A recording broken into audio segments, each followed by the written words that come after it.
Sabay na napatingin si Raph at Brad sa taong biglang dumating, si James. Pareha silang napakalutong lumapit dito. Bakit ka nandito? At paano mo nalaman ang lugar na to? Tanong ni Raph. Hindi na kailangan kung paano ko nalaman ang lugar na to. Napagkasundo namin ni Vera ang tumulong sa inyo. Tanging sabi ni James at kumuha ng baril na nakalatag sa lamesa kung saan naghahanda sila para sa pag-alis. Nasaan si Vera? Tanong ni Brad at lumapit din dito. Di agad nakapagsalita si James at tila maging siya hindi sang-ayon sa kung anumang ginawa nito. Pumunta siya kay Albert. Iniwan ko lang siya saglit pero bigla siyang nawala. Nag-iwan siya ng sulat na pupunta niya si Albert para malaman kung saan naroon sila Pamela. Maging ito iniwan niya. Sabi ni James at may nilapag na isang maliit na device sa mesa. Agad nakilala yun ni Raph. Sabi sa sulat malalaman natin ang kinaroonan nila at tatawag siya upang siguraduhin na nasa lugar siya kung saan naroon sila Pamela. Tayo na raw ang bahala sa pagpunta roon. Paliwanag ni James. Napasa po naman si Bral sa kanyang noo at inis na kinuhang micro-device. Kinuha niya rin ang kanyang laptop at agad sinaksak ang device sa kanyang laptop. May mga tinype siya roon. Hanggang sa lumabas ang map at isang kulay pula kung saan gumagalaw ito sa isang direksyon. That, Brad? Di pa ba siya nakakarating sa mansyon ng mga Mondragon? At hindi rin yung direksyon patungo sa asyenda nito. Kaya sigurado may ibang lugar pang pupuntahan si Vera na isa sa lugar ni Albert. Paliwanag ni Bral. Agad inihanda ni Raph ang kanyang sarili at inutusan ng mga tauhan nila na maganda na sa pag-alis. Tumayo si Bral habang dalang laptop at mabilis na naglakad papalabas. Ganon din si Raph at James na sumama sa kanila. Pumasok sila sa isang kotse at magkasama silang tatlo. Habang binabantay ni Bral ang pagkita si Vera, umandar na ang kotse nila paalis at napalingon naman si Raph sa likod. Kung saan nakaupo si James at Bral. Hindi pa rin maalis ang kaba sa kanyang dibdib. Nag-aalala siya sa kung anong kalagayan na Pamela sa kamay ni Albert at ni Vera. Naka-on ang kanyang lokasyon para masundan siya ni na James. Maya-maya biglang tumunog ang kanyang cellphone. Kinuha niya kagad ito. Where are they? Seryosong bunga niya dito. Nandito kami sa Makati 13, sa isang lumang building na medyo malayo sa syudad. Naghahanda na rin si na Albert at mukhang tatawagin na Rafael. Mag-ingat ka sa pagpunta dito, bye. Tugon nito sa kanya at matapos masabi ang lokasyon, pinatay na nito ang tawag. Nagpapasalamat pa rin siya dahil may isa siyang naging kaibigan na tatauhan ni Albert na siyang paulit-ulit nagliligtas sa kanya kapag may gagawin si Albert sa kanya. Matapos nun, tinawagan niyang device na binigay niya kay James at sigurado siyang nakuha na namang ito ang kanyang mensahe. Natawagan niya ito yung mabilis naman to nag-respond. Vera, bakit di mo man lang kami hinintay? Bungad sa kanya ni Brian na nakilala niyang boses. Hindi itong oras para sigawan mo ako. Sasabihin kong lugar sa Makati 13. Sundan niyo lang ako at kapag nahinto ng paggalaw ng lokasyon ko, ibig sabihin iniwan ko ng device na konektado sa inyo. Bilisan niyo lang kung gusto niyo pa kaming makita ng buhay. Seryosong sabi ni Vera at mabilis na pinatay ang tawag. Seryoso siyang nakatingin sa daan. Binilisan ng pagmamaneho. Ilang minuto nakalipas sa karating siya sa Makati, tinatahak ang lugar kung saan naroon ang mga ito. Di rin nagtagal na tanong niya ang sinasabing building ng kanyang kausap kanina. Na malapit sa gate, hininto na niya ang kotse at muling tinanaw ang gate. Tahimik lang ang paligid, ngunit sigurado siyang nasa loob ang mga ito. Tulad nga nasabi niya kay Bral, iniwan niya ang device na konektado sa mga ito at lumabas ng kanyang kotse. Napabugas siya ng malalim na hininga at naglakad papasok sa loob. Ngunit pagpasok niya agad siyang tinutukan ng baril ang tauhan ni Albert na nagbabantay sa gate. Seryoso siyang tumingin sa mga ito. Where is he? Seryosong tanong niya sa mga ito. Nagkatinginan lang ang mga ito at di man ang inalis ang pagkakatutok ng baril sa kanya. Wala akong dalang kahit ano. Nandito ako para makita at makausap siya. Kahit samahan niyo pa ako papunta sa kanya. Muling sabi niya sa mga ito. Nakita niyang tumango ang mga ito at binigyan siya ng daan. Napabuntong hininga siya at naglakad habang sumunod naman ang dalawa sa mga ito. Pagpasok nila sa building, napatingin na maraming tauhan ni Albert sa kanya at di alam kung tututukan na rin ba siya ng baril. Where is he? Muling tanong niya kaya napansin niya. Sabay lumingon ng mga to sa kanilang likod at humawi upang makita niya si Albert. What an unexpected visitor. How did you know this place? Nakangising sabi nito sa kanya. Hindi ko na kailangan ipaliwanag sa iyo kung paano ko pa nalaman ang lugar na to. Ang gusto ko, pakawalan mo mga taong dinukot mo. Di ba nga kung kailangan mo, kaya pakawalan mo na sila. Seryosong sabi naman ni Vera dito. Kahit papaano may natitira pa siyang lakas ng loob upang kausapin. Hindi tumugon si Albert, sa halip ay napangisi ito nang hindi niya naman naiwasan ang biglaang pagsampal nito sa kanya. Dahilan upang mapahandusay siya. Mukhang nakakalimutan mo ata na nasa teritoryo kita. Utos ko ang masusunod sa lugar na ito at walang kahit sino pang mag-uutos sa akin, lalong-lalo ka na. Sabi ni Albert habang bahagyang pumantay kay Vera na napaupo sa sahig. Tinignan lang ni Vera na masama si Albert, ngunit nakangisi lang na nakatingin si Albert at tinawakan ng baba niya ng mahigpit. Alam mo, kung naging mabait ka sa akin, hindi na tayo aabot sa ganito. Masyado kasing matigas ang ulo mo. Kaya madadamay ang mga taong nasa paligid mo. Akala ko ba maghihiganti ka? Bakit gusto mong pakawalan ng babaeng yon? Marahas na inalis si Vera sa kamay at tumayo. Binigyan niya ito ng masamang tingin. Dahil pinaniwala mo ko. Nagsinungaling ka sa akin sa totoong nangyari. Galit na sigaw ni Vera dito. Natawa lang si Albert at isang sampal muli ang natamo niya mula dito. Dumugo ang gilid ng labi at nanghihinang muling tumingin kay Albert. Matatapos din ang kasamaan mo, Albert? Maraing sabi ni Vera dito. Depende yun sa kung ano mangyayari ngayon. Maganda na kayo dahil may bisita tayong paparating. Itali niyo na rin ang babaeng ito at sumunod kayo sa akin. Agad nang kumilos ang mga tauhan niya at pumunta sa iba't ibang direksyon. Mabilis namang naitali ng mga ito. Saka sila sumunod kay Albert. Hindi magawa makakilos ni Vera dahil sa higpit ng pagkakatali nito sa kanya. Nakita niya pang umakyat sila ng hagdan at nang makarating sila, nakita rin niyang marami ring nakabantay sa itaas. Maya-may napansin ni Kimona. Huminto si Albert sa isang may rehas. May makakasama pala kayo dito. Narinig niyang sabi ni Albert at bahagyang tinulak siya ng isang tauhan nito. Kaya't nakita niya kung sino ang nasa loob. Kaya parehas ito sa silid. Nakita ni Vera kung paano nagulat si Pamela habang nakatingin sa kanya. Vera? Sambit nito. Umiwas lang siya ng tingin at binigyan ulit ng masamang tingin si Albert. O mas maganda ata kung may makikita kayong palabas. Sabi nito at nakita nila kung paano nito sinenyasan ng tauhan. Itali niyo siya dyan at ibigay sa akin ng latigo, sabi ni Albert. Natigil na naman si Vera sa sinabi nga ni Albert. Tila nahuhulaan na niya kung anong gagawin nito. Agad siyang tinali sa may rehas na nakaharap sa kanya. Kina Pamela na hindi maintindihan ang nangyayari. Ginapos ang kanyang kamay at paa. Napapikit na lang siya sa kung anong gagawin ni Albert. Hayop ka talaga kahit kailan, sigaw niya rito. Oh my God, are you going to... Oh mo! Sambit ni Alice at napasigaw nang biglang hampasin ni Albert ang likuran ni Vera. Naikayom naman ni Vera ang kanyang kamay at ininda ang sakit sa ginawa nito. Muli siya nitong hinampas kaya pinigilan na lang niya ang kanyang sarili na mapasigaw sa sakit. Ano ba sa tingin mo iyong ginagawa? Sigaw ni Pamela kay Albert. Napahinto naman si Albert at bumaling kay Pamela. Ha? Is it obvious? I am doing this for you. I will punish her for what she had done to you. Hindi ka ba masaya sa nakikita mo? Tugon ni Albert kay Pamela, tila inosenteng tumingin dito. Napasinghap naman si Pamela sa sinabi nga ni Albert, di makapaniwalang tumingin dito. Hindi ikaw ang gagawa ng parusa sa kanya, kundi ako. May kasalanan siya sa akin pero hindi ko gusto na ibang nagbibigay parusa sa kanya. Saan ni Pamela? Napatango-tango naman si Albert, tila namamanghang nakatingin dito. Tumingin siya sa kanyang tauhan at tumango dito. Nakita nila kung paano nito binuksan ang pinto. Para maging patas kayong dalawa na lang bibigyan ko ng parusa para may pasalubong ko kay Raph. Nakangising sabi ni Albert. Di agad nakakilos si Pamela. Nangawakan siya ng mga tauhan nito at nagugulat na napatingin dito. Hey, bitawan niyo siya, ano ba? Sigaw ni Alice. Albert, tama na. Huwag mo na idamay ang babaeng to. Tama na yung minsan kinuha mo sa amin ng mag-ama ko. Nakikiusap na sabi ng ina ni Raph habang umiiyak sa isang tabi. Hindi niya alam kung ano mararamdaman niya sa nakikita niya ngayon. Narinig nilang tumawa lang si Albert sa sinabi nito. Matagal na yan at wala akong pakialam kung sino pa bang gusto kong mawala. Kaya naman ipanalangin mo na lang na dumating ang anak mo bago kayo mawala ng tuluyan sa buhay niya. Nakangising sabi ni Albert.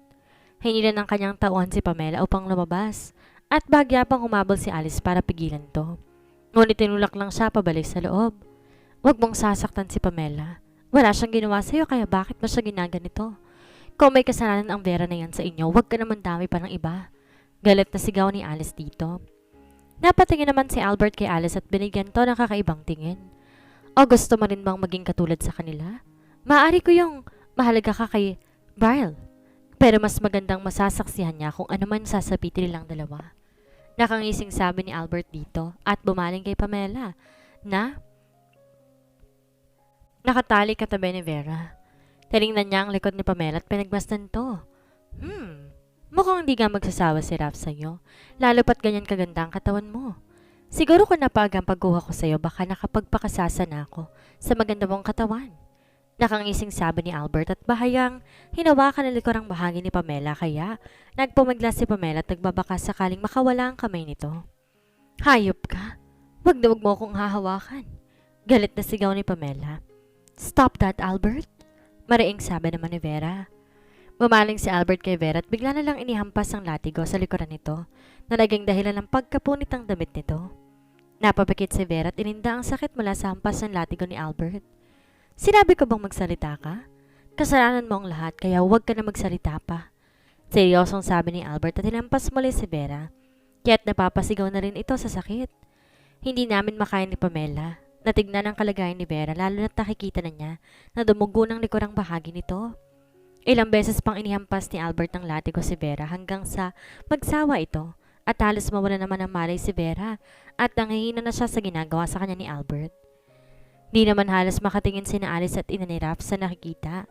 Napapapikit na lamang sila. Ngayon gusto kong masubukan ang tapang mo. Dahil nakilala kita isa ka lang mahinang babae, naiiyak lang sa isang tabi. Pero ngayon mukhang matapang ka na kaya naman gusto kitang subukan. Nakangising sabi ni Albert. Napapikit si Pamela sa kung anong susunod itong gagawin sa kanya. No, please no. Narinig nilang pigal ni Vera. Pero tila walang narinig si Albert at inihampas kay Pamela ang latigo. Kaya napahigpit ang hawak niya sa bakal na rehas. Oh my God, Pamela! Umiiyak na sambit ni Alice habang nakatingin dito. Pasimple lang umiti si Pamela at tinanggap ang mga hampas ng latigo mula kay Albert. Di na naman ng kanyang katawan dahil sa sakit na naranasan niya sa kamay nito. Walang kahit anong boses na lumabas sa kanyang bibig at napapikit lamang siya hanggang sa manghina katulad ni Vera. Naririnig at nakikita naman ni Vera mga hampas ng latigo, ngunit wala na siyang lakas at boses upang pigilan pa ang nangyayari. Umaasa na lang siyang makarating agad si Raph bago sila tuluyang mawala. Pinagpapawisan naman si Albert sa ginawa niyang paghampas kay Pamela. Nais niyang marinig ang daing nito, ngunit napakatibay nito at wala man lang siyang naririnig na sigaw mula rito. Magsasalita na sana siya nang bigla, marinig nilang isang malakas sa pagsabog sa labas ng yumanig sa buong building. Naging seryoso si Albert, inihanda ang sarili, dahil nasisiguro niyang dumating na nga si Raph. Binantayan niyo sila, patayin ko sino man na magtatangkang lumapit dito. Maring utos niya sa mga ito at mabilis na naglakad papaalis upang salubungin si Raph. Nangihina na si Pamela at kulang na nga lang himatayin siya. Ngunit nang marinig niyang may pagsabog, naging dahilan iyon para bumalik ang kanyang lakas, ngunit hindi pa rin yun sapat para makatakas sila. Gayong may nakabantay sa kanila at di niya magaw makaalis sa tali na ginawa namang ito. Na malapit na si Raph sa lokasyon kung saan naroon si Pamela, pinahinto siya saglit ang kotse at sinabing hahanap siya ng daan patungo sa building. Di kaagad sumang-ayon si Bal, ngunit desidido si Raph sa kanyang nais gawin, kaya wala na siyang nagawa pa. Napag-usapan nilang maghiwa-hiwalay bago makarating sa gate.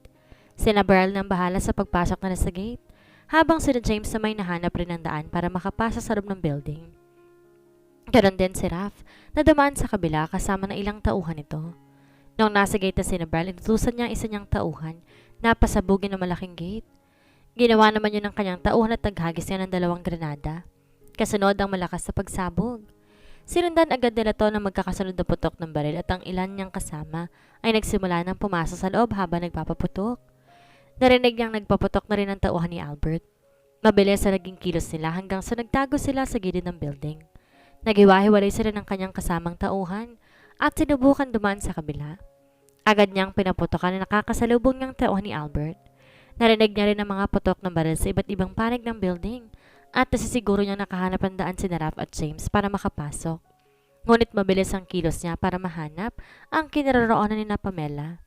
Nasisiguro niyang nasa itaas ito ng bahagi ng building. At malamang di nila iyon madaling mapupuntahan dahil may utak si Albert. Sa kabilang banda, na makapasok si Raph sa loob ng building, agad niyang hinanap ang kinaroroonan ni Pamela. Nakipagpapalitan siya ng putok ng baril sa mga tauhan ni Albert na nakakasalubong niya. Na makarating ng hagdan, tumingin siya sa itaas. Habang nakatutok ang kanyang baril, ngunit natigilan siya na may nihagis sa granada papunta sa kanya. Kaya agad siyang nagtatakbo pabalik sa ibaba at nagtago sa likod ng pader, malayo sa nilandingan ng granada. Kasabay noon ang pagsabog, ngunit sa lakas ito'y bahagya rin siyang tumilapon at nagpagulong-gulong. Hindi kita hayang makapunta sa itaas dahil dadaan ka muna sa akin, Rafael. Napatingin si Raf sa nagsalita. At nakita si Albert na nakatunghay sa kanya mula ikalawang palapag. Agad siyang napatay at binigyan ng masamang tingin si Albert. Kung ganun, papatayin kita para matapos ang lahat ng to. Sigaw ni Raf at agad nagpaputok ng baril sa mga ito. Agad nagtago si ni Albert upang iwasan ang pagbaril sa kanila ni Raf, upang makaiwas at makakuha ng tiyempo para makaganti sa mga ito. Na makakita siya ng lugar kung saan sakto sa kinaroroonan ng mga ito, nagsimula siyang magpaputok ng baril. Kaya't natamaan ang dalawa sa tauhan ni Albert na nahulog pa sa ibaba. Raf! Napatingin si Raf sa tumawag sa kanya at kahit na si Bryl, nakita niya na nasa kabilang bahagi na ikalawang palapag. Hindi niya alam kung paano ba ito makakarating kaagad, ngunit iisip niya, mabuti na rin nga't naroon na ito. Hanapin mo sila. Tumangulang si Bryl at agad nang kumilos. Nakita ni Raf na babaril nito ng tauhan ni Albert na kasama nito. Nang barilin niya ito at natamaan. Di nang lumingon pa si Bryl at agad nahanap si na Pamela. Mabilis naman kumilos si Raf at muli, bumalik sa may hagdan saka tumakbo. Na makarating siya sa itaas ay bigla na lamang siyang tumilapon nang tamaan siya ng sipa mula kay Albert. Ngunit agad din nga siya nakabawi. At nang makitang tatadyakan siya nito ay gumulong siya, tsaka mabilis na tumayo. Seryoso siyang umatake dito at ginamit ang kanyang kamao upang suntukin ito. Mabilis naman nakaiwas si Albert, kaya't napaatras ito. Sinundan naman yun na sipa ni Raf at bahagyang napaupo, tsaka sumuntok sa tiyan nito. Napasukan ng dugo si Albert at ginawang yun ni Raf ay muling napaatras. Hindi naman hinayaan ni Raf na makabawi ito at muling umatake, pero bigla siyang niyakap sa bewang ni Albert at tinulak siya nito na naging dahilan para tumama siya sa pader. Nakaramdam siya ng sakit sa kanyang likuran, pero hindi yun naging dahilan para maiwan siya ng lakas. Silikon niya na malakas ang dibdib nito, kaya't dapa ito sa semento. Sinundan niya ito ng sipa sa mukha kaya tumilapon to at nakita kung paano dumugo ang mukha, maging ang labi nito. Hinihingal siya nakatingin dito habang iniindang sakit na ginagawa niya rito. Ngunit nakita niyang napangisi lang ito at bahagyang natawa. Alam mo, hindi na mahalaga ang buhay ko dahil marami na naghangad na mawala ako. Kaya naman kung hindi mo maabutan ng babaeng minamahal mo'y mawawalan ka ulit. Sabi nito at biglang tumawa. Natigilan naman si Raf sa sinabi nito at agad na napatingin sa paligid.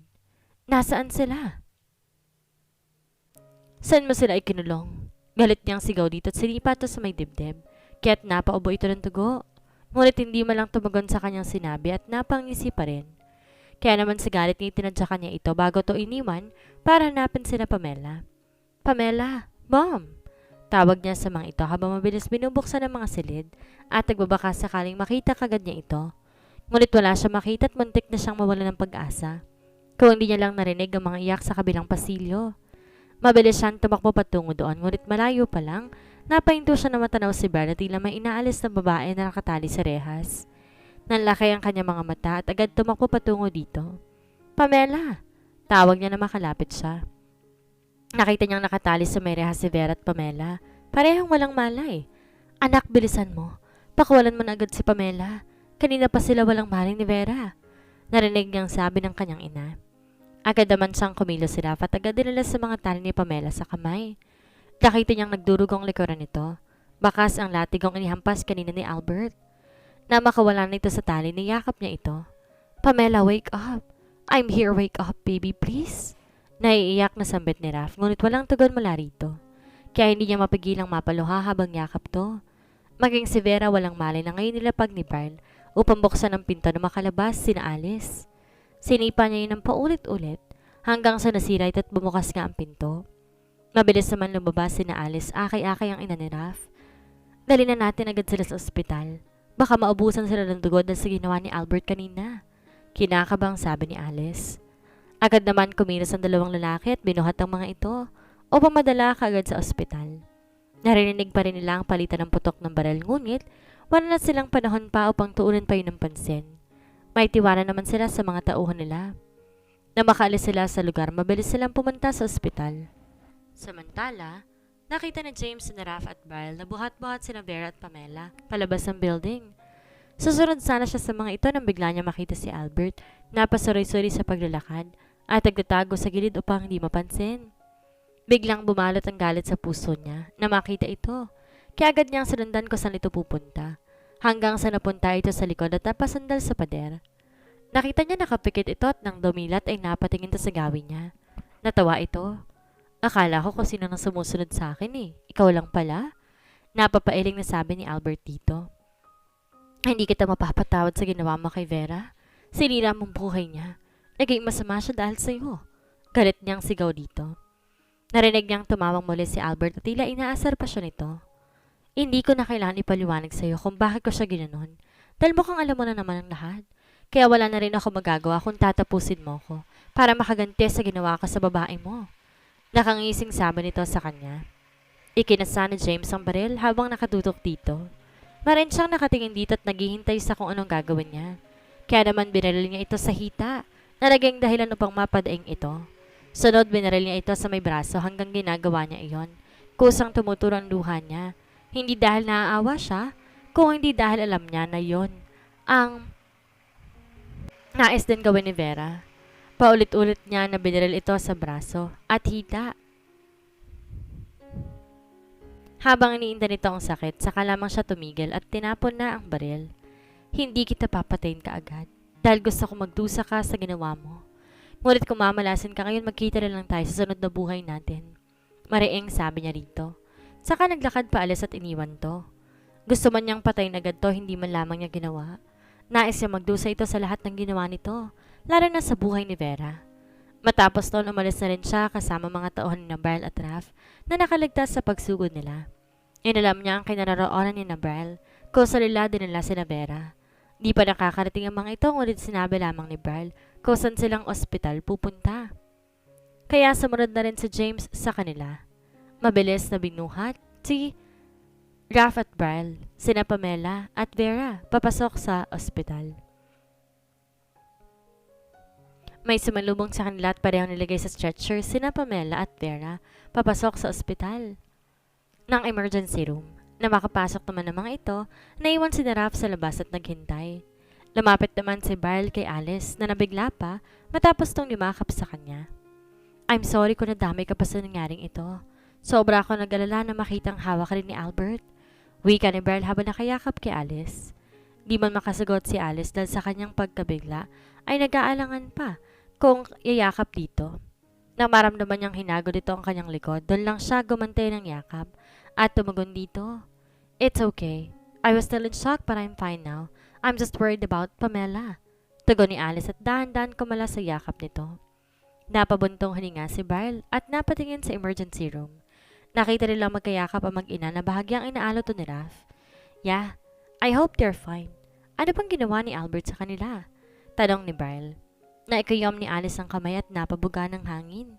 Pareho silang hinampas ni Albert ang latigo sa likod na naging dahilan upang mawalan sila ng malay. Minuto lang ang lumipas bago siya huminto at bago kay dumating saka sila parehong nawalan ng malay. Nakakainis dahil wala kaming ngayong nagawa. Sabi ni Alice at napaupo na lamang sa mga nakahilerang upuan sa gilid ng emergency room.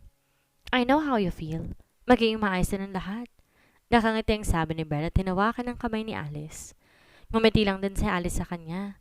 Maya-maya, hiniram ni Alice ang cellphone nito upang matawagan ang kanyang magulang, lalo na nga ang magulang ni Monica. Pinaniwanag niya ang nangyari at sinabi ko sa ospital sila naroon. Matapos yung makausap ang mga ito, binalik na niya ang cellphone kay Brian. Sakto rin ang pagdating ni James. Nagpaiwan lang ang mga tauhan ni Raph upang di makakuha ng pansin ng mga ito.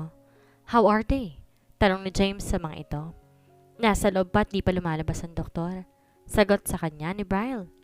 Napatango-tango naman si James at napabuntong hininga. Umupo rin sa upuan. Naghintay silang lumabas ang doktor upang malaman ang kalagayan ng dalawa. Halos kalahating oras silang nanatili sa upuan. Hanggang sa makarating sa mga magulang ni Pamela at Alice. Piniwalag nila ang nangyari at parehong nag-aalala mga ito sa kalagayan ni Pamela. Maya-maya pa'y sabay silang napatingin sa pinto na lumabas ang dalawang doktor mula emergency room. Who's the relative of those two patients? Tanong ng isa sa doktor. Nagkatingin na naman ang mga ito at saka lumapit ang magulang ni Pamela, lalo na ang ama nito. They are my daughters. How are they? Tugon ni Mr. Benefedito. Sir, they're both lucky and alive. Mabuti nilang mabilis na silang nadala dito at nagamot dahil baka hindi sila naubusan ng dugo. They're both safe even those babies they had and congratulations. Nakangiting sabi ng doktor sa kanila. Lahat sila natigilan. Masaya silang maayos ang kalagayan ng dalawa pero ang isa pang nalaman nila ang kinagulat nila. Buntis si Vera at Pamela? Sandali, Doc. Babies, ibig sabihin buntis silang dalawa?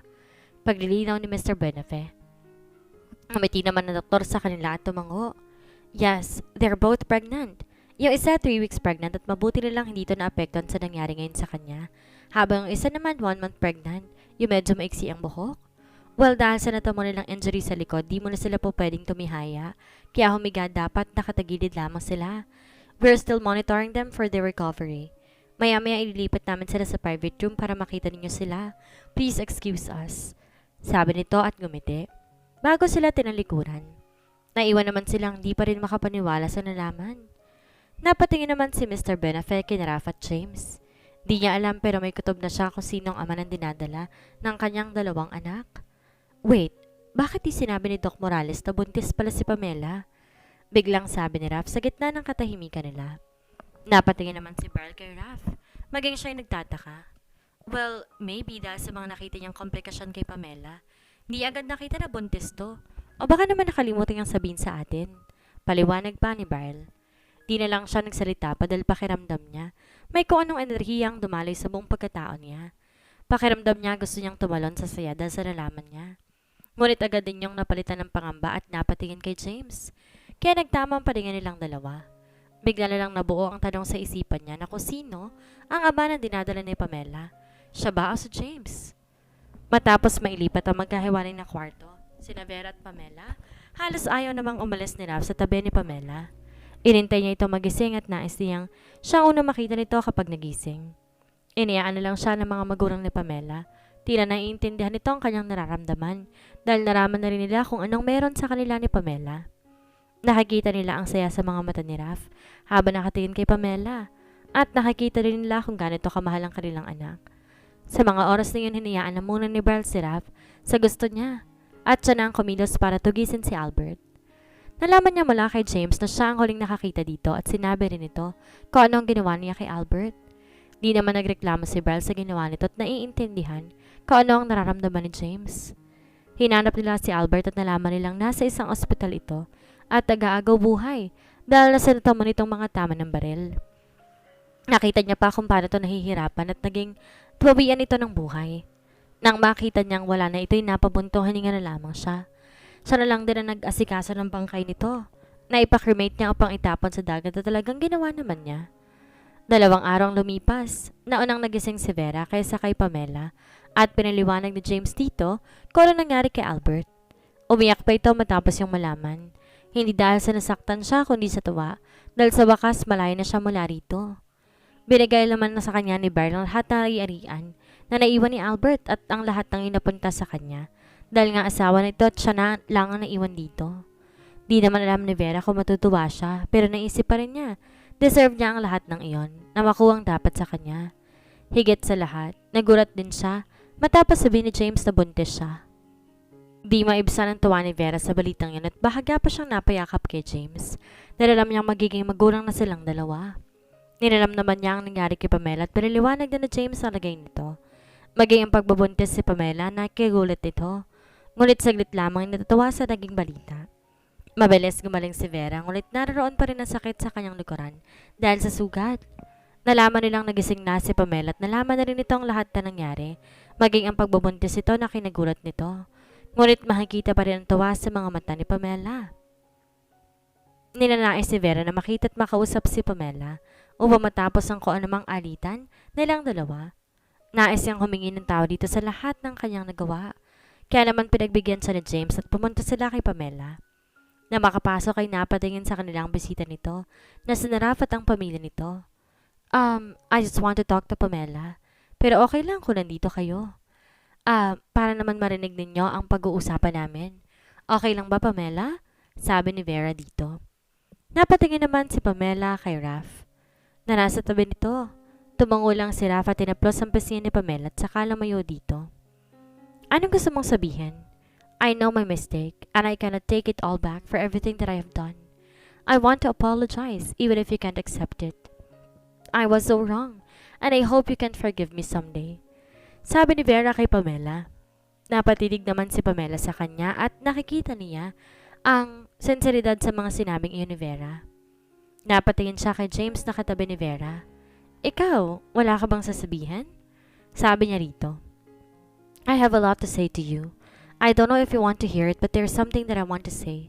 You already captured my heart and I really love you. Sa mga taong kasama kita, masasabi kong naging masaya ako. Lalo pat naramdaman ko kung gaano mo ako kamahal. But even if you loved me that much, I still cannot forget how much I love her too.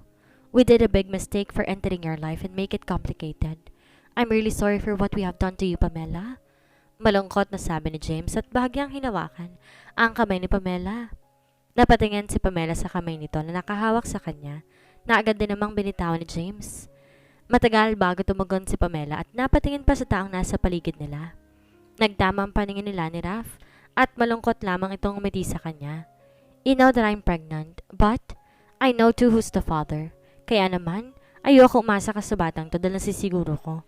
Hindi to sa'yo at alam ko na kung sino. Seryoso niyang sabi dito.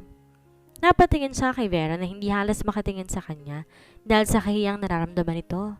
Ngunit nagulat na lamang si Venus nang biglang hinawakan ni Pamela ang kanyang kamay. Even if you make my life miserable and you almost killed me, I still cannot forget those happy memories we had, even if it's just a show for you, but for me it's memorable. I treat you like a sister and I love James too much. Masakit ang ginawa niyong panuloko sa akin at panggagamit. Ngunit alam ko, may darating na tao para mapasaya ko sa lungkot at sakit na nararamdaman ko. I am thankful for that. Pahayag ni Pamela at napatingin kay Raph na agad gumiti matapos marinig ang sinabing iyon ni Pamela. Maya-maya, binitawan na ni Pamela ang kamay nito at mariing tinitingan si Vera. Hindi ko kayo ipapakulong dalawa dahil na rin sa batang dinadala mo. Ang gusto ko lamang ay lumayo kayong dalawa sa buhay ko. Yung hindi ko na makikita pa mga mukha ninyo para naman mabilis kong makalimutan kung paano nyo sinira ang buhay ko. Pumunta kayo sa malayong lugar. Yung alam kong hindi ko kayo makikita, ilang hiling ko sa inyong dalawa kaya naman sana kahit yan lamang inagawa ninyo para sa akin. Seryoso niya pang sabi sa dalawa. Nagkatingin na naman si James at Vera sa sinabi ni Pamela. Bigla silang nabunutan ng tinig. Kahit may kapalit na kalungkutan ng nais ito'y pareho silang napangiti nang bumaling kay Pamela. Gagawin namin ang gusto nito. Magpapakalayo kami sa buhay ninyo at sana maging masaya kayo, lalo ka na. Umaasa ako na sana sa muli nating pagkikita ay wala na ang galit na mararamdaman mo. Sabi ni Vera at malungkot na ngumiti kay Pamela. I hope too, tugon ni Pamela. Mauna na kami sa inyo, sabi ni Vera. Tumango lang si Pamela sa kanila at tumalikod na nga sila dito. Napatingin pa si Vera sa kanyang ama at malungkot na ngumiti dito. Tsaka sila tuluyang lumabas na James sa silid ni Pamela. Napabuntong hininga naman si Pamela matapos makalabas ang dalawa. Lumapit naman si Raph sa kanya at tinawakan ng kanyang kamay. You did great, woman, comment ni Raph dito. Napapailing lamang si Pamela at napangiti dito. Iha, pwede ko ba makausap si Vera bago sila tuluyang makaalis? Napatingin sila sa kanyang ama matapos iyong marinig. Ngumiti siya dito. Yes, of course. Go ahead. Tugon niya dito. Napatango naman ng kanyang ama at naglakad ito palabas, kasamang kanyang ina. Naiwan silang apat sa sarid at bagyang natahimik. Ngunit saglit lang dalagsalita si Alice. So, I think we can attend a true wedding, right, Raph? Nakangising sabi ni Alice kay Raph na bahagyang napasulyap kay Pamela. Napangiti naman siya. Of course, if she's willing to marry me, then, sabi niya habang nakatingin kay Pamela. Di naman nakasagot si Pamela at napapailing lamang sa sinasabi nga ni Raph, ngunit sa loob niya, talagang gusto niyang makasal kay Raph.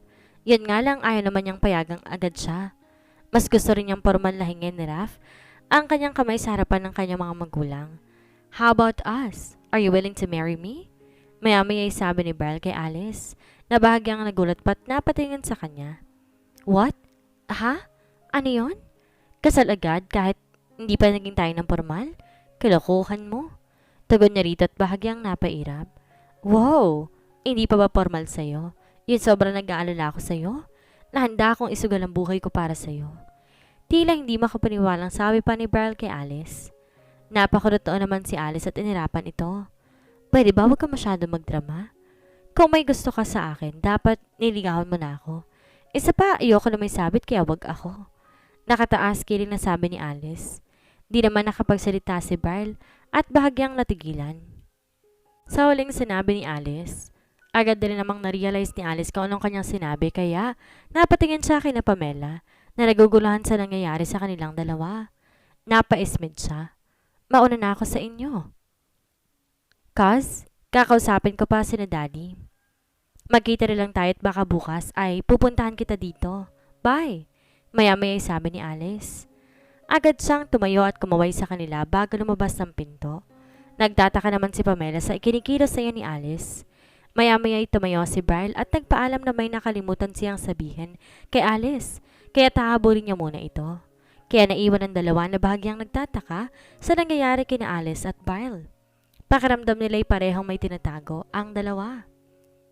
Kinabukasan, tanghali na makarating si Ralph sa ospital upang sunduin si Pamela dahil ng araw na lalabas na ito. May inasikaso pa kasi siya kanina kaya tanghali na siya nakarating at sinabi niya kay Pamela ang hintayin siya nito pang siyang susundo.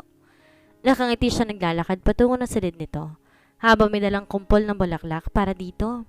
Ngunit malayo pa lang siya sa silid nito ay nakita niya na may dalawang nurse ang lumabas mula sa silid ni Pamela. Nakita niya ang mga dala nito na tila kagagaling lang maglinis sa silid kaya mabilis siya naglakad papunta ng silid at agad na pumasok. Kaya naman ganoon na lang ang pagkagulat niya nang malinis na ang silid at di niya na makita si Pamela. Muli siyang lumabas at tinabol ang dalawang nurse na lumabas kanina. Excuse me, nurse? Nasaan nakakonfine sa kwartong yon? Si Pamela Benafe? Tanong niya rito. Nagkatingin ng dalawa bago sumagot dito. Kanina pang umaga nakalabas ng ospital si Miss Benafe. Actually sir, ikatlo na po kayong nagtanong kung nasaan siya. Mukhang kaibigan niya yung pumunta kanina at kanyang magulang. Pareho silang hindi alam na nakalabas ng pasyente. Pero sir, ang sabi ni Miss Benafe ay may iniwan siyang sulat sa malit na table. Mukhang para yun sa'yo. Ikaw ba si Mr. Rafael McDavid? Paliwanag sa kanya ng nurse. Napatango lang si Raf at di tila alam gagawin matapos umalis si Pamela. Ako nga, may naiwan siya para sa akin. Naroon lang ba sa kwarto? Tila nalilitong tanong niya pa dito. Yes sir, makikita niyo yun doon. Tugon nito. Napatango siya at nagpasalamat sa mga ito. Muli siyang bumalik sa kwarto at tinanap ang sabi nitong sulat. Nakita naman niya yon sa mesa na malapit sa kama. Agad niyang kinuha iyon at binasa. I'll be waiting in your paradise. The place where you make me feel happy and secured. Rafael McDavid? Napakunot noo si Raf habang nakatingin sa nakasulat at iniisip kung saang lugar ang tinutukoy ni Pamela. Maya-maya'y agad nang pumasok sa isipan niya kung saan pang lugar ito kaya mabilis siyang lumabas sa silid at patakbong lumabas. Kinuha niyang cellphone at tinawagan pa si Beryl. I want a chopper. Make it fast. Easy man, we are at the hospital's rooftop. Come over here, we're waiting. Natatawang tugon ni Beryl. Mas lalo napakunot noon si Raf. Magsasalita pa sana siya nang pinatay rin ni Beryl ang tawag. Kaya wala siya nagawa kundi ang pumunta sa itas ng ospital na sinasabi pa nito. Na mabilis ang paghakbang niya hanggang sa makarating sa rooftop, doon nakita niya si Belle at Alice na naghihintay sa kanya. Nakanda na rin ng chopper at tila siya na lang hinihintay. Bakit di mo sa akin sinabi kanina? Tumawa lang si Belle sa kanya at nagibit balikat. Kanina ko lang rin nalaman at iniwan din ako ng sulat ni Pamela na wag sabihin sa'yo na maaga siyang aalis. Hayaan daw kita kung anong oras ka darating dito sa ospital. Ginawa ko lang ang sinabi niya. Natatawang sabi ni Belle at biglang umakbay kay Alice. Hands off, man! Sita ni Alice at lumayo dito. Napapailing naman si Raf at tinilikuran ng dalawa. Mabilis sumakay si Raf sa chopper at inutusan pang pilotong umalis. Hindi niya maintindihan ang nararamdaman niya. Na-excite siya at natutuwa sa nangyayari. Hindi na siya makapaghintay na makita si Pamela kahit kahapon lang magkasama sila. Halos kalahating oras siyang nasa himpapawid at nakita niyang malawak na bahagi ng Tagaytay. Nakatingin lang siya dito at bahagyang sanabihan ng piloto na bilisan nito na makarating sa isla, na agad naman itong ginawa hanggang sa makita niya ang kanyang isla kung saan naroon naghihintay si Pamela. Dahan-dahan bumaba ang chopper sa dalampasigan at halos hindi pa ito sumasayad, tumalon na siya, tsaka tumakbo patungo sa rest house ng kanyang isla. Nararamdaman niyang may tao sa loob, kaya binilisan niya ang takbo hanggang makarating siya at agad na pumasok sa loob ng bahay. Nakabukas ang ilaw sa sala at nakikita niyang napakalinis ng buong paligid. Naamoy niya rin ang bagong lutong ulam sa kusina, kaya't naglakad siya patungo doon. Ngunit hindi niya nakita si Pamela, kaya't naisipan niya na pumunta sa itaas, kung saan naroon ang mga kwarto. Binuksan niya ang pinto, kung saan doon dati ang kwarto ni Pamela, ngunit wala siya makita o kahit presensya na nararamdaman. Kaya pumunta siya sa dati niyang silid at nang mabuksan niya, natigilan siya na makita ang babaeng hinahanap niya na nakaupo sa kama at nakasandal sa headboard nito. Nagtama mga mata nilang dalawa. Napansin niyang bagong ligo ito at sinusuklay ang mahaba nitong buhok. "I'm waiting for almost 3 hours and I thought you wouldn't come," sabi nito sa kanya. Napangiti siya at bahagyang isinara ang pinto. "I'm sorry pinaghintay kita but still, I came and I think you're ready." Nakangising sabi ni Raf at dahan-dahang hinubad ng kanyang suot na polo shirt. Napangisi naman si Pamela. "So, are you hungry? We can take lunch or maybe you can take me first." Mapang sabi ni Pamela sa kanya. Hindi mapigilan ni Raf na humanga na naman dito. Kagagaling lang nito pero para bang lagi tong handa sa ganitong sitwasyon. Napangisi na lang siya habang nakatingin dito. Habang inuhubad ng kanya mga damit. "I'd rather take you first and make you full loaded for me." Nakangising sabi ni Raf. Di naman maiwasan ni Pamelang mapatitig sa hubad na katawan nito, lalo na sa gitnang bahagi nito, na kahit di pa buhay talagang nakakaakit ng tingnan. Lalo na talaga kung buhay na ito, at di niya na mapigilan na sariling mapasigaw sa ligaya na binibigay nito sa kanya. Dahan-dahan namang inilis si Pamela ang suot niyang robe at nakitang muli ni Raf ang nakakaakit niyang katawan. Naglakad palapit si Raf sa kanya at sumampa sa kama. Gumapang ito palapit sa kanya hanggang sa magkalapit ng kanilang mga mukha. "You are such a taste woman," wika ni Raf. "Then taste me." Nangaakit at tugon naman ni Pamela. Kaya naman di na naghintay pa si Raf at agad nang sinakop ang labi nito. Naagad na rin namang sinalubong ni Pamela. Pareho nilang pinagsaluhan ang halik ng isa't isa at pinaramdam ang pagmamahal na dati mali na ngayon ay naitama na nga nila. Isang pagmamahal na nagbunga ng isang supling na makakasama silang dalawa. Alam nilang marami pa silang pagsubok na haharapin at haharapin nila yung magkasama. Masayang binabati ng mga bisita ang bagong kasal na sina Rafael at Pamela. Di man makapaniwalang iba na kinasal muli si Pamela, nalaman din ng mga ito ang dahilan sa nangyari sa kanila na James. Ganun pa man, makikita pa rin sa mga ito ang tuwa at saya para sa kanilang dalawa. Nang kunin ni Rafa ang kamay ni Pamela sa harapan ng magulang niya, walang naging tutol lamang ito sa halip, natutuwa pa para sa kanilang dalawa. Wala na rin sila balita kay Vera at James. Naisip niya tinupad ng mga tong kagustuhan niya, kaya magaan na rin ang loob at balang araw mapapatawad na rin niya mga ito. Naging maid of honor naman si Alice sa kanilang kasal, habang si Brian din na naging partner nito. Di pa rin maiwasang mag-asaran ang dalawa, ngunit nakikita ni na Pamela na higit pa sa pagkakaibigan na meron sa dalawa. Para kay Pamela, matutuwa siya kung magkatuloy namang ito. Tulad nila ni Raf, sa reception ng kasal naging abala ang bagong kasal sa pag-asikaso ng mga bisita at binabati sila ng mga ito. Samantala, habang kumukuha ng pagkain si Alice, nalapitan siya ni Brian. "Mukhang gutom na gutom ka. Kanina ko pa napapansin, lagi kang bumabalik dito." Natatawang sabi ni Brian habang may halong pang-asar dito. Napakunot noon naman si Alice at sinaman ng tingin si Brian. "Wala kang pakialam kung maraming kinakain ko. Hindi naman bibig mong mapapagod kakanguya ah. Hayaan mo nga ako." Nainis sa sabi ni Alice sa tinalikuran to. Agad naman sumunod si Brian sa kanya nang talikuran niya ito. Lumabas siya at tumupo sa isang bakanting mesa na inuupuan niya kanina. "Hey, kanina ko pa napapansin na mag-isa ka dito. Kaya gusto kong malaman kung ayos ka lang ba?" Nag-aalalang tanong ni Brian. At napatingin sa kinakain nito at saka napakunot noo. "Teka, hindi pa kita nakikitang kumain ng ganyan. Mango with hot sauce above on it at melon hot sauce? Are you serious?" Nagugulat na po na ni Brian. Kanina nang kumuha ng mga prutas si Alice, siniyaan niya lang ito. Ngunit ngayon di niya na maintindihan na nakikita niya sa ginagawa nito. What? I don't know if you need to know. By the way, I'm leaving tomorrow. I'm going to Singapore for a business trip. So maybe matagal na rin hindi tayo nagkikita, sabi ni Brian. Natigilan naman si Alice at napatingin kay Brian. Nakita niya kung paano naging malungkot ang tingin nito sa kanya. Maging siya tila nakaramdam ng panghihinayang. Alam naman niyang walang kasiguruhan kung ano mang mayroon sa kanilang dalawa, kaya hindi siya masyadong umasa. So, well after this, I will be back in Canada to continue my work there. Kaya siguro matagal din tayo hindi magkikita at siguro, pag muli tayo nagkita ay baka ipakilala mo na yung asawa na ngayon ay fiancé mo pa. Mapait na sabi ni Alice at muling nagpatuloy sa pagkain. Di naman nakapagsalita si Belle dahil sa sinabi nga ni Alice at bahagyang napakunot noo. Fiancé? Nagtatakang sabi ni Belle. Napataas kili naman na tumingin si Alice kay Belle at nakita kung paano ito napakunot noo na nakapagtaka sa kanya.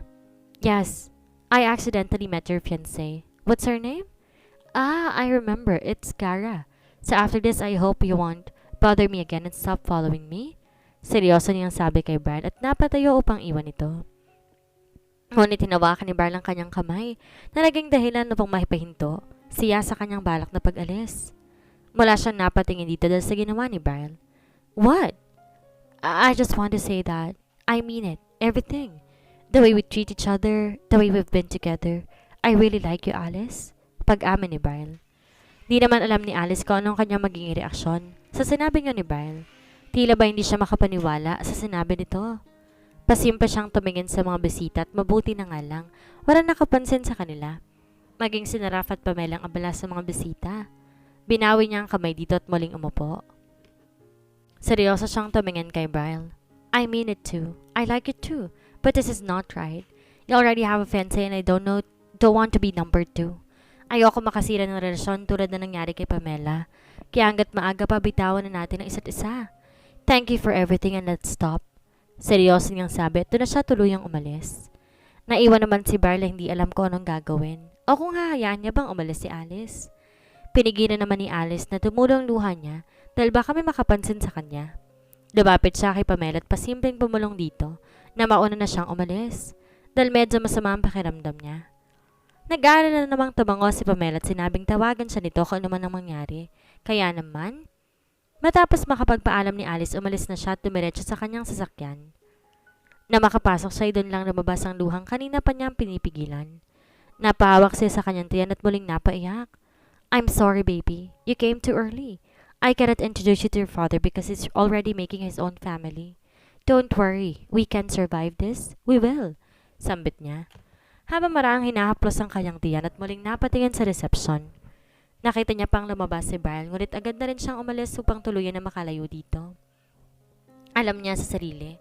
Ginusto niya ang sandali na may nangyari sa kanilang dalawa at masaya siya ng mga sandaling iyon na nagpapaubaya siya. Pakiramdam niya si Brian na makakasama niya habang buhay, lalo na't pinaramdam nito kung gaano siya kahalaga. Ngunit sa gitna ng sayang nararamdaman niya, nalaman niya, may tinatago pala ito, na may babae na nakatadhana dito at ikakasal ng dalawa. Sa Canada niya nakilala ang babae at isa ring Pinay. Di niya alam kung ano mararamdaman niya na sandaling iyon at nasaktan siya sa katotohanan iyon. Doon niya rin nalaman na nagdadalang tao siya at pareho sila ni Pamela na 3 weeks ng buntis. Nais man niyang sabihin kay Brian na hindi niya man magawa. Kaya ninais na lamang niya na lumayo ng veranda ng hotel kung saan sila naroon ni Raf na nasa bewang niya at nakayakap. I'm happy too. I feel like I'm in paradise with you. And for the new member of our family, I'm excited to see our baby. Saan ni Pamela? Naramdaman ni Pamela na hinapos ni Raf ang kanyang tiyan.